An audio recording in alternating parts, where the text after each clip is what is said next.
Ngayon, magbubuo tayo ng yung ginawa nating arm score dito na multi-shot.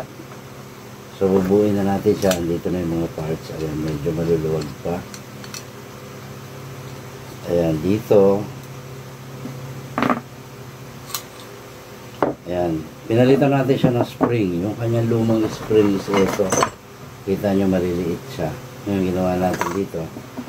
Sa ano na siya, 1.5 by 8. Ayan. Bubuin na natin siya ngayon. Ito, itong butas na to, dinagdag natin to. Para naman siya, yung kasahan. Kapag in case na maikasa mo, tapos lalagyan mo ng pellet, tapos hindi mo pa siya ipuputok o gagamitin, pwede ka dito mag-uncock. Dito sa, nandito siya. So, ito, buuin na natin siya para makita nyo. So, dito yung sinasabi ko, na pwede ka mag-uncock. Ayan. So, ayan, higpitan lang natin to. Bagay allen wrench dito. Ayan. So, yun. Kailangan kasi wag lalampas dun sa spring. So, meron na siyang makakapag-uncock ka na dito. So, lagay natin itong kasahan niya sa ibabaw. So, kailangan din yan.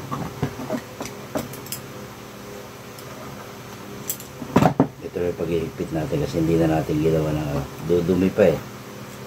Hindi na natin nilagyan ng ate. Yan. So, yan na. Then, una natin ito bubuuin bago yung conversion niya. Conversion to PCP ito. And then, yan.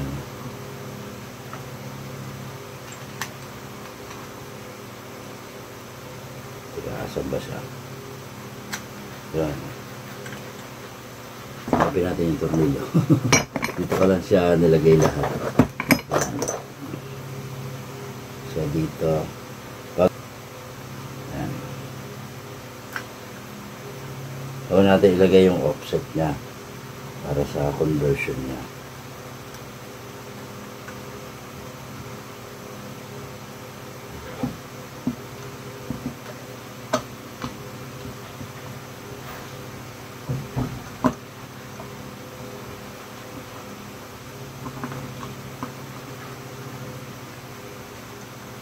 Yan, so malipit na and etong takip sa likod para mailagay na rin natin yung trigger mechanism.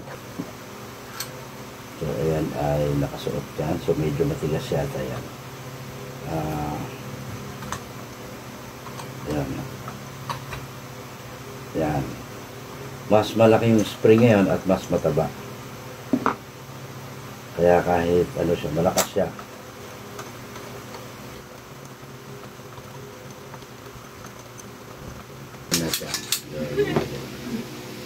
So dito naman tayo ulit sa housing ng kanyang trigger. So,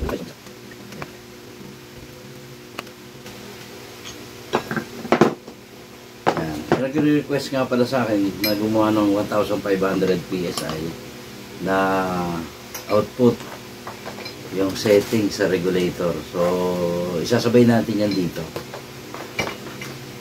Kasi isi-set natin siya sa 1.5 yung ginagawa natin na ito. Kaya, tapos lagay natin yung spring. Ito yung spring niya.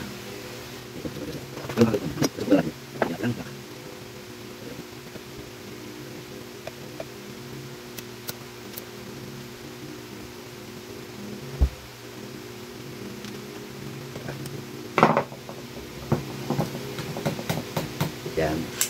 Kaya nung sinabi ko, dito tatanggalin yung cock. Kapag, halimbawa, let's say na iputok mo siya. Yun.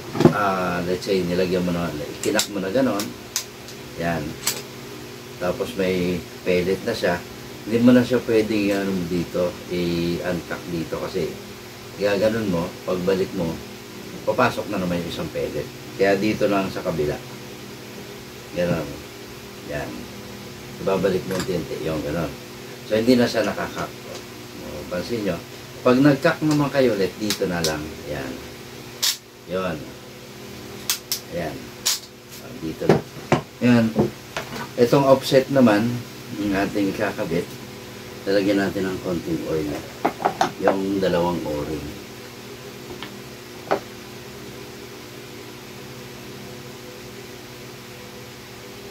Yan.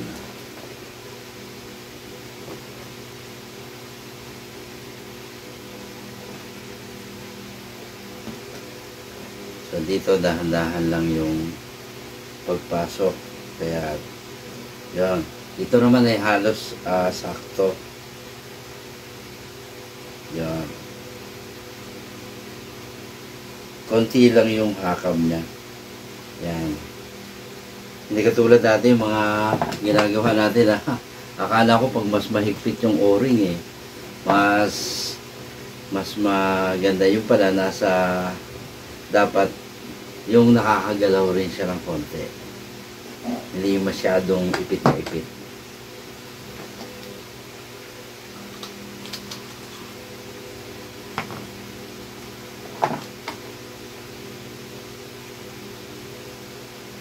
Yan. Tapos lalagay na natin yung lock na Allen ball. Allen screw. Yan.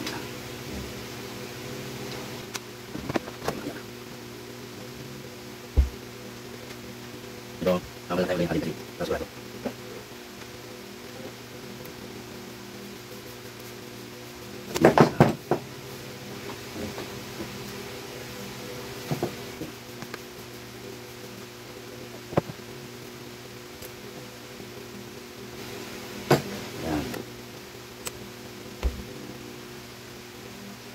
Siguraduhin natin nakalak maigi kasi na magdadala niyan. Tinan niyo, wala galaw-galaw. At tapos ngayon, tayo magse-set ng regulator. Set natin to regulator na to, 1,500.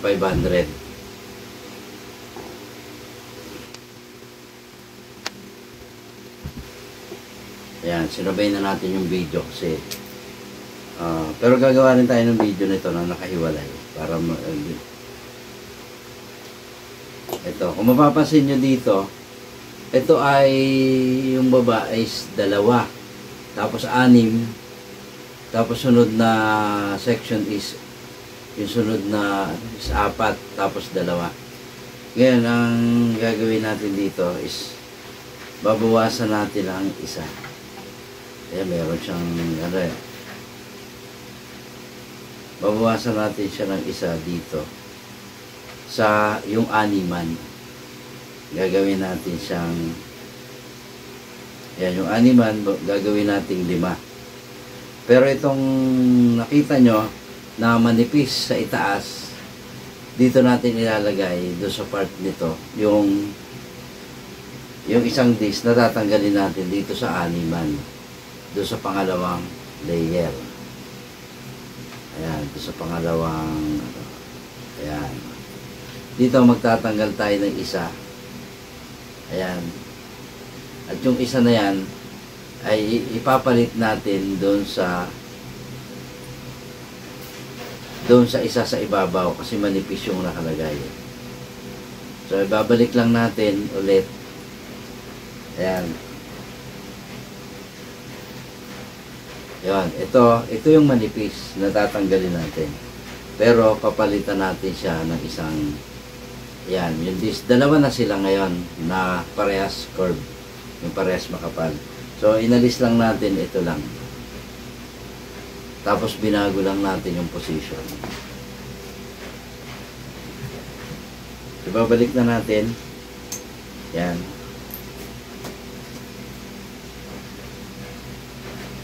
So yun, ganun lang po. Ganun lang kabilis. At lagay muna natin ito dito. Yan. May mga time na kailangan yung manipis na yon, yung flat na washer na yon. May mga time na kailangan yan. Kung kailangan mo magdagdag ng let's say 100 o to 150 PSI, o pwede yan. Kasi kapag naglagay kayo ng malaki kaagad, yung naglagay kayo kaagad ng concave na disc o spring, Ang mangyayari niyan, 600 PSI yan ang madadagdag. So doon sa maninipis na yon, kaya yung 100 to 150. So mahahati mo siya sa apat, yung 600 PSI. So dito, lalagyan natin ng o-ring to. So ayan yung o-ring natin. Kukuha tayo para mailagay. So dito, pwede naman natin siya sukatan.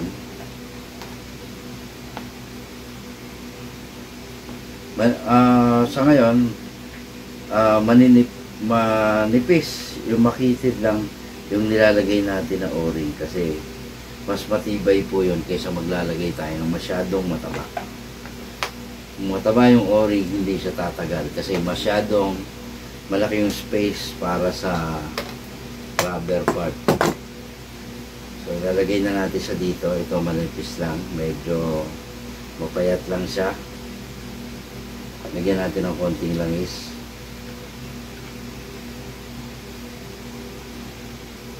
Ayan. Yung konti lang para lang hindi siya madadamage talaga pag pinasok. Ayan.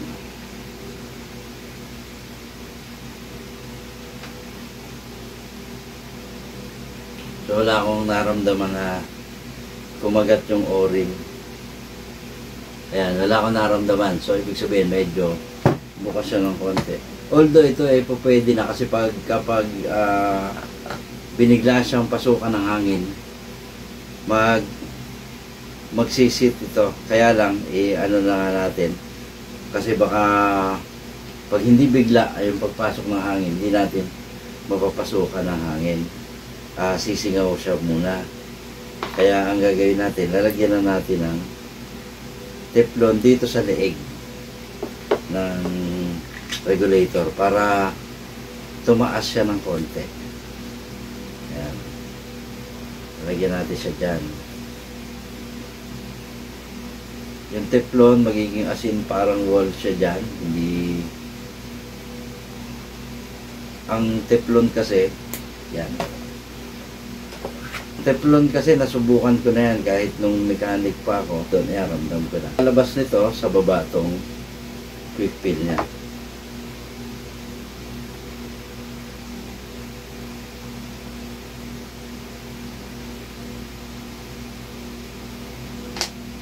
Wala naman pong kaso yan kasi kapag pwede naman pag pinutol kasi yung bat, wala na rin siyang babanggaan kasi puputulin yan dito sa tapat ng offset.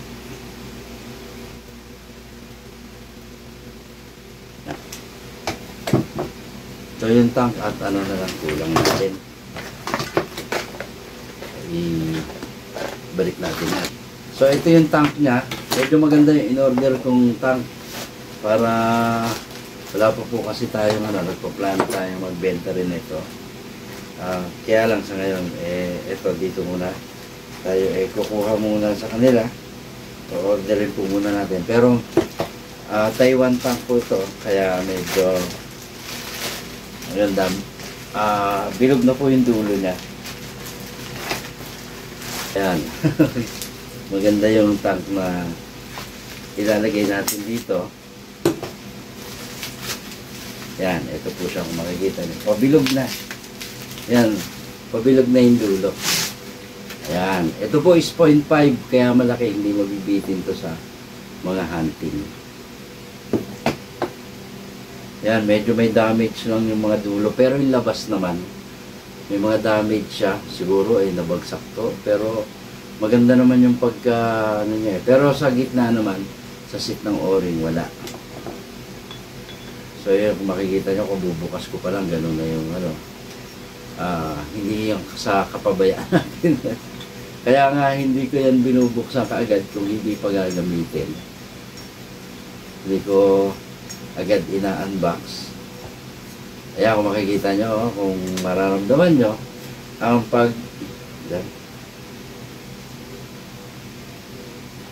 ayan, kung mararamdaman nyo, yung dikit ng o-ring sa kanya, Eh, parehas lang nung ginawa natin sa offset. Doon sa regulator. Yan.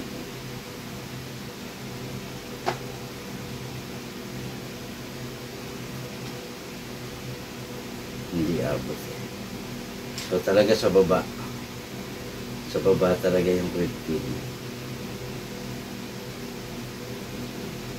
Yan.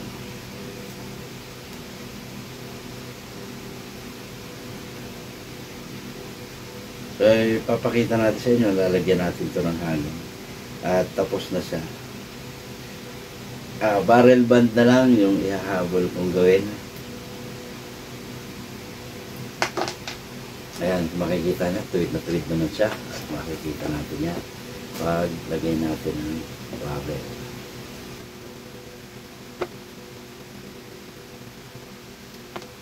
So, ipapakita niya, patay siya. Yan, patay siya. Iwas niya, tuwid na rin.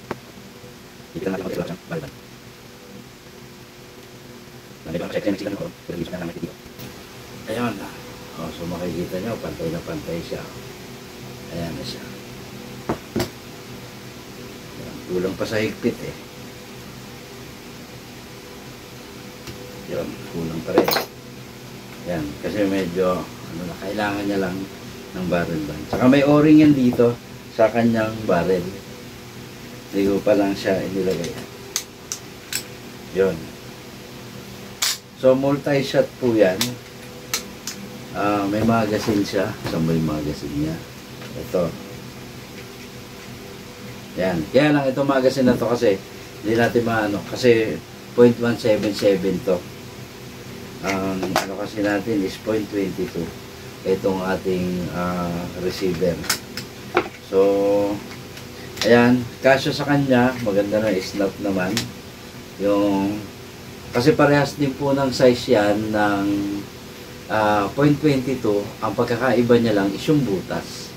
Ayan yung butas nito ng bala. Kaya hindi po kasya itong pumasok sa kanya. Kailangan talaga 0.22 ang ilalagay na magazine. Ayan. So pag may o-ring na rin yan, yun dito. Nilagay natin sa ano, so pasok naman siya. Ay naman siya. Ano dito, lagyan lang natin ng konting lat. Ayun, bukas na natin hahanginan to. Ayan, kasi gabi na. Makaka-istorbo tayo sa kapitbahay.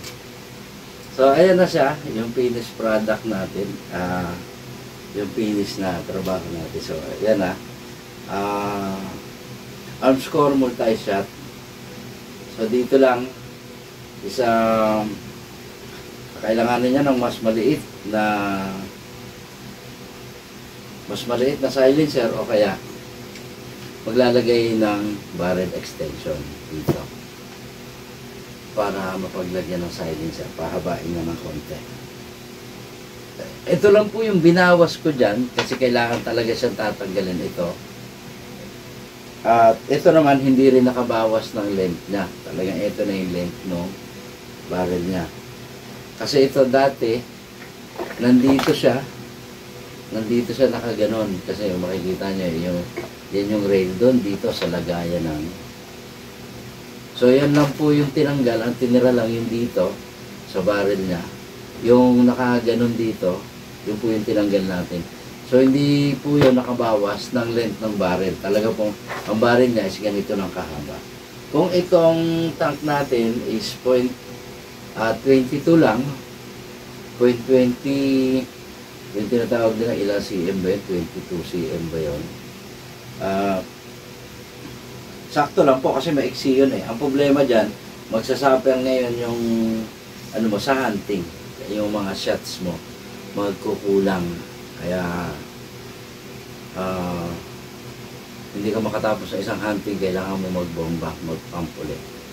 So yun yung pagkagawa sa kanya, makikita nyo, pantay naman siya. At diretso yan, tuwid na tuwid yan. Kasi nga, medyo ano na tayo, habang tumatagal, siyempre nasasanay tayo. So ito na po yung ating nabuo na, ayan siya. Ayan, pumuputok na siya. Kung sakali lang, ang mag-a-adjust lang tayo doon sa kanyang power. Yun yung natin. Maaaring mag-add ako ng spring. Madali na naman yan at dito lang. At maaaring lagyan ko siya ng mas malaki, mas mataba para mas mabagsik yung pagtulak niya sa firing pin, yung pagpukpok niya ng hammer niya. So, ganito na lang po at maraming salamat sa inyo lahat. Pasensya na kayo at cellphone lang yung nagagamit ko ngayon pang video kasi yung ating GoPro is nangangailangan ng bagong battery. Kaya po gano'n, hindi tayo masyadong ng wide. Medyo makitid lang. Pero sa mga darating na panahon po, ma-resolve natin yung problema na yan doon sa ating kasi pag GoPro medyo malawak yung kuha niya, hindi katulad dito sa cellphone na medyo limited talaga yung kanyang size. Kaya ganito na lang po at maraming salamat.